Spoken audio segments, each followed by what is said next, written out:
So hello guys, good afternoon. Welcome to my first video. I'm Annelyn and this is my life. Share ko lang this is my first video of my sharing my life. Di jud lalim ning single mother ta. I am a single mother sa duha na ko kabuk anak. So first, lisod ning mag-inusara ta. Mag-inusara ta nga magbuhi sa ato ang duha ka anak.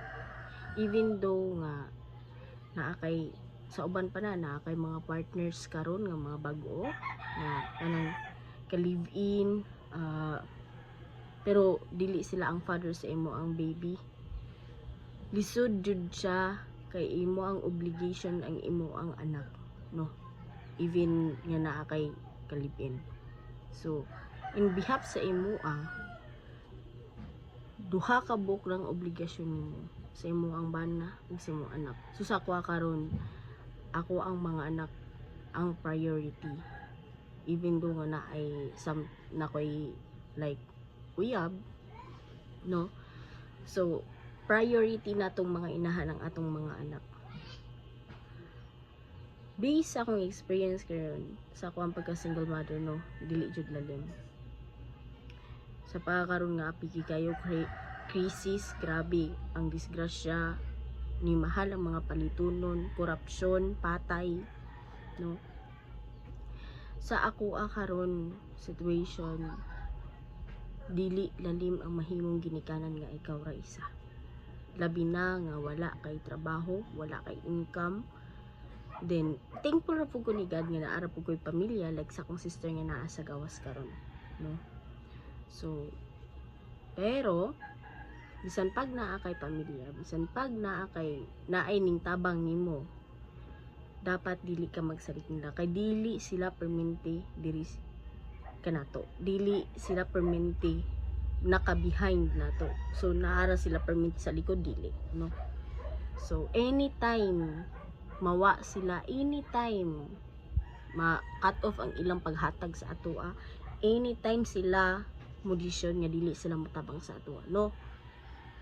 Pero thankful ra gyapon ko sa kong igsuon because kung dili agi niya wala mi kanon karon sa mga anak. Pero nagampo jud ko permente kay Lord nga hatagan ko niya kusog o unta iya kong hatagan og grasya nga sa akong pagpangita og trabaho karon is dili ko maglisod. Pero karon kasagaran jud karon sa mga trabaho karon, no, nag-define jud sila sa qualification nimo, kung sa nahuman nimo, kung sa experience nimo, imong requirements, imo ang background check, nag-define jud sila anak, no? So ang uban based on experience, bisan pag wala experience, kung naa lang kay backer, okay na jud to, masulod ka diretso, storya lang gamay, no? Then ang uban dili jud sila modawat og naitato. Ang qualification permente maoy ikahagbong sa imo. Dili tong kanaang maskin pag ang uban gani nga bisan gamay ra kayong tindahan, gamay king karinderya, dili bitaw sila modawat og naa kay tato samot nag-showy pareha sa ako, no? Pareha sa ako ang arms ana. So hinuon naadji uban nga siguro sa maluluyon na po nilang kasing-kasing nga duya po niya, no, wala inahan siya na duha ka buko yung anak kay di base sa interview po. Once nga mag-interview sila, ila pong gina kuha ng imo ang personality, diba?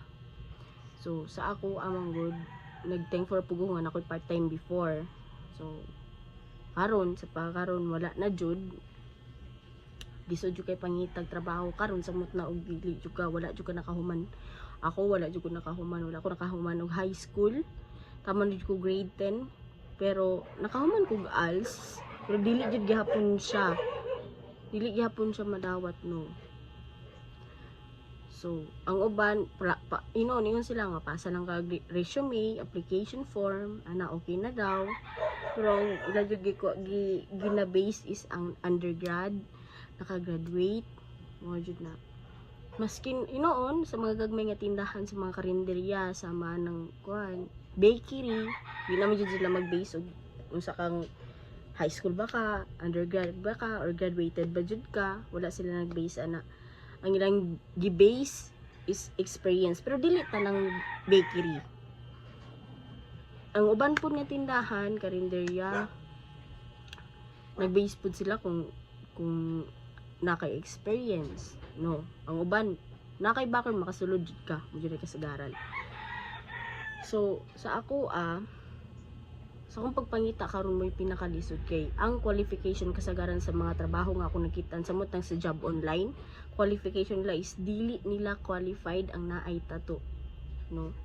So lisod jud guys sa nga tanan samot na karon magproblema jud ta kitang mga ginikanan nga ni mahal na ang mga palitunon. Kinahanglan na sa eskwelahan sa bata. Number 1, no? So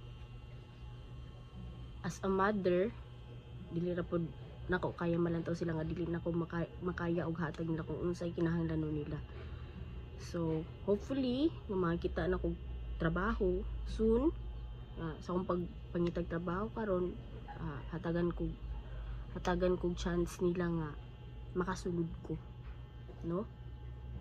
So first video na ko ni nga pagama nga sa pag-share sa akong live sa inyo bilang single mother, no.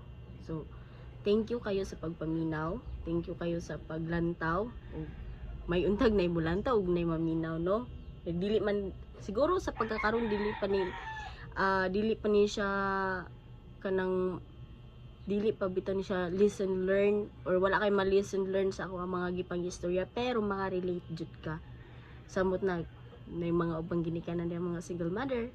Hello, mga gipambiyaan og mga bana nga walay assurance nga mahatag og sustento. Hello di ay, no.